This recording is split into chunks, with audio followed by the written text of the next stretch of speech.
Karena apa? Karena kalau saya pikir ya hadis ayat itu hanya angan-angan gitu loh. Masa kita bisa ngislamin orang Kristen, kalau dia masuk Islam, masa 72 bidadari? Nah kan kalau satu gereja 100 orang berapa bidadari coba? Oh, bisa.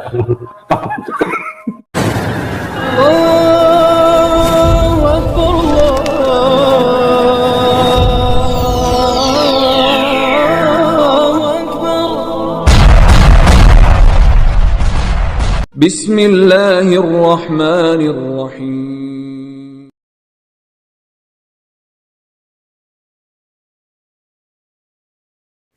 Bismillahirrahmanirrahim. Assalamualaikum warahmatullahi wabarakatuh. Alhamdulillah wa syukru ala ni'amillah. Segala puji hanya milik Allah Subhanahu wa taala yang telah memberikan kepada kepada kita beribu-ribu nikmat ya. Sahabat serta ikhwan fillah dimanapun kalian berada, semoga tetap dalam lindungan Allah Subhanahu wa taala. Allah senantiasa menjaga keimanan, keyakinan kita. Semoga Allah mewafatkan kita dalam keadaan husnul khatimah. Amin ya Allah ya rabbal alamin. Nah, sahabat serta ikhwan fillah, dalam kesempatan kali ini kita akan menanggapi kembali sebuah video yang lagi-lagi ngakunya seorang murtadin. Malahan dia mengaku kini menjadi seorang pendeta ya. Tapi naudzubillah, semua naudzubillah, inna ilahi wa inna ilaihi rajiun.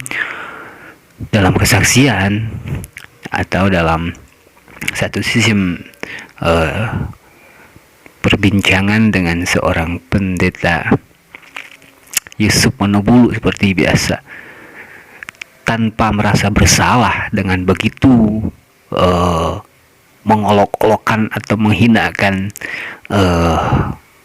ayat Al-Quran atau juga hadis Nabi ya. Nah, sahabat serta ikhwan fillah, sebelum kita lanjut untuk mengomentari dan menanggapi video dari seorang pendeta ini, mari kita simak terlebih dahulu bagaimana paparan dari si murtadin ini yang akunya. Silakan. Itu awalnya waktu saya dulu memang dari kecil ya. Dari kecil tuh saya dari usia 6 tahun. Itu memang saya sudah dididik tentang agama Islam. Dari usia 6 tahun masuk madrasah ibtidaiyah, lanjut lagi sanawiyah, lanjut lagi aliyah. Nah, ketika saya mondok di pesantren Al-Fiqoriyah, di situ saya belajar mengaji. Pak, itu muncul kebencian itu apa berdasarkan doktrin yang diajarkan oleh ustadz-ustadz yang mendidik Bapak, atau memang itu muncul di dalam hati secara sendirinya? Itu doktrin dari guru saya sendiri. As-sholat inna dinna innallahi Islam. Agama yang paling sempurna di sisi Allah ya agama Islam. Nah, jadi yang dikatakan jihad fisabilillah. Kejadian gini, kenapa saya bisa bergereja kan? Saya visi saya satu, ya, ingin menjadikan kampung saya itu orang-orang Islam semua. Tidak ada boleh orang Kristen. Nah, visi saya kan mengislamkan, pendeta nggak berhasil kan? Saya punya ide. Bagaimana kalau seandainya rumah ibadah orang Kristen itu saya bakar? Ya, itu sahabat saudara ikhwan fillah, sedikit terlebih dahulu pengakuan atau kesaksian dari seorang yang ngakunya murtadin yang kini menjadi seorang pendeta ya. Jadi secara tidak langsung mungkin dia katakan bahwa dulu itu dia adalah seorang yang terpelajar atau yang mengerti tentang agama. Malahan sahabat saudara ikhwan fillah, kalau kita memperhatikan dan kita telah menyimak video sebelumnya ya, bahwa si orang ini mengaku sebagai guru agama juga ya sebelum menjadi seorang pendeta. Nah, sahabat saudara ikhwan fillah, nauzubillah semua nauzubillah, dalam kesaksian pertama ini secara tidak langsung begitulah si orang ini mengatakan tentang doktrin dari ustadz atau kiai di pondok pesantren ya. Malah padahal nauzubillah tidak ada seorang ustadz atau seorang kiai yang mendoktrin untuk membakar tempat peribadahan orang lain ya, tanpa sebab ya. Kalau ada sebab mungkin bisa kita keluar atau kita cari informasi itu ya.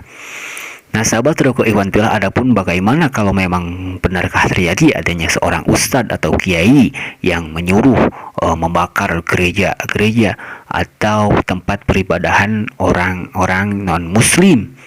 Nah, itu kita harus telusuri terlebih dahulu kiai tersebut atau ustadz tersebut.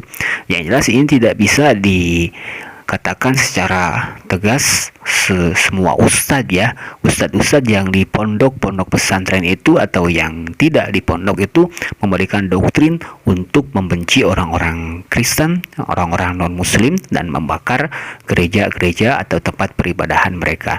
Nauzubillah semua nauzubillah. Nah, sahabat rokok infofillah, sebelumnya kan dia mengatakan bahwa dia itu adalah seorang terpelajar, mulai dari masuk belajar sebagai santri ya, mungkin ibtidaiyah, lalu sanawiyah, hingga jenjang aliyah. Dia katakan pernah masuk juga ke dalam pondok pesantren. Tapi ini sangat-sangat menggelitik ke dalam telinga ya mendengarnya, sewaktu dia mengatakan jihad fisabilillah. Yang jelas yang sudah kita pahami, malahan orang kecil pun sudah pada tahu kalau jihad fisabilillah itu dibaca jihad fisabilillah secara ilmu nahwu. Kalau dilihat dari segi santri ya, segi ilmu nahunya fisabilillah itu salah besar, harusnya fisabilillah sebagaimana yang kita ucapkan atau kita dengarkan dengan yang lainnya ya, jihad fisabilillah. Ini sungguh menunjukkan kepada kita keblunderan dari seorang yang ngakunya murtadin dan pendeta ini ya. Jadi sahabat saudaraku ikhwan fillah, ini kita harus benar-benar menyimak bagaimana pemaparan dari si orang yang ngakunya mantan guru agama ini ya. Dalam kesempatan video ini dia tidak mengatakan dia mantan guru agama.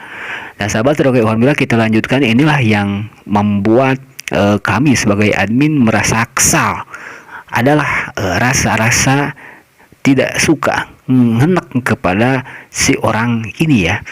Kita dengarkan.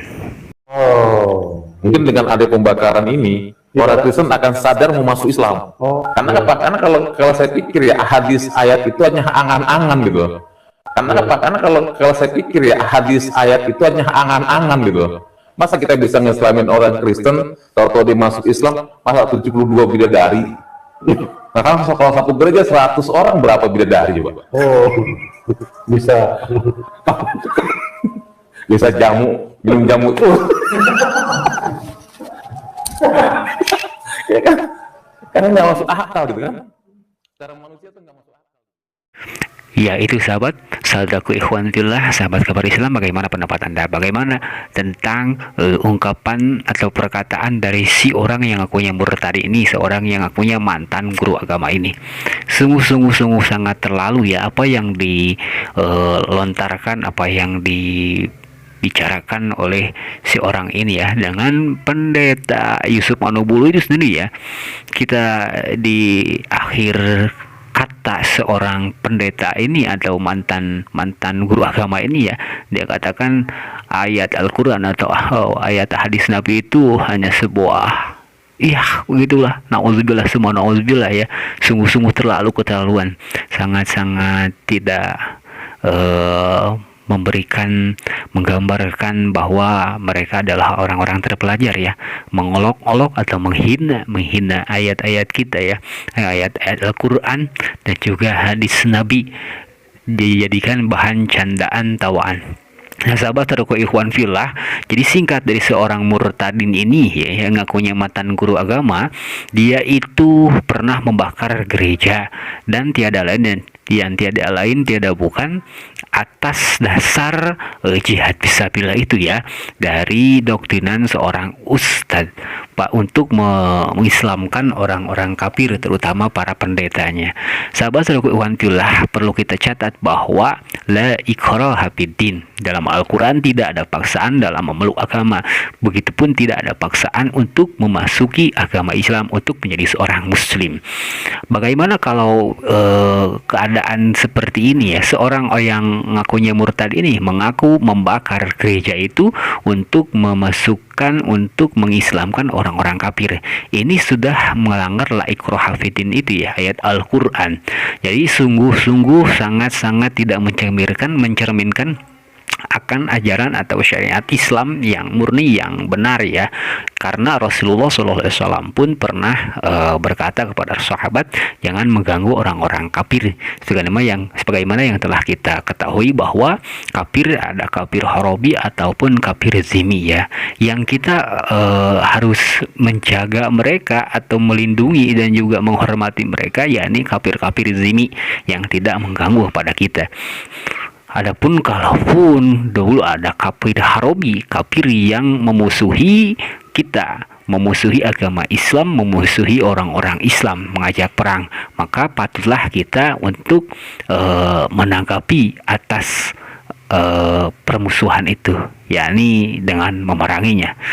Nah, sahabat terhadap ikhwan fillah, terakhir mungkin bisa disampaikan kurang lebih ada 3 atau 4 ya yang dilontarkan oleh seorang murtad ini, yakni menuduh atau memfitnah ustadz-ustadz yang memberikan ustadz-ustadz pesantren yang memberikan doktrin untuk memusuhi, memerangi atau membakar gereja, tempat peribadahan orang-orang non-muslim.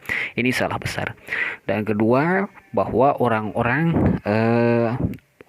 muslim atau orang-orang yang beragamakan Islam ini suka jihad fisabilillah, yakni untuk memerangi agama non muslim ya, agama Kristen dan yang lain sebagainya. Tiada lain itu adalah atas perintah dasar Al-Quran ini sendiri. Nauzubillah, ini sangat-sangat disayangkan sekali atas pemikiran seorang murtad ini. Mereka merasa pintar, merasa paling bisa tentang Al-Quran, tetapi nihil, malah memberikan mereka itu seorang yang ya itulah yang tidak berpendidikan. Dan terakhir, dia menistakan, menghinakan ayat Al-Quran dan juga hadis Nabi. Nauzubillah, semua nauzubillah. Baik sahabat saudara ikhwan fillah, mungkin hanya itu yang bisa kita sampaikan. Mohon maaf bila ada kata salah. Seluruhnya yang benar hanya dari Allah datangnya. Atas hilap dan kesalahan itu hanyalah kealfaan dan kebodohan kita sebagai admin. Semoga bermanfaat untuk semuanya. Jangan lupa terus bentengi akidah keluarga kita dan tetangga masyarakat kita dari misi pemurtadan yang mereka terus gencar-gencarkan. Hadanallahu wa iyyakum ajma'in. Wassalamualaikum warahmatullahi wabarakatuh.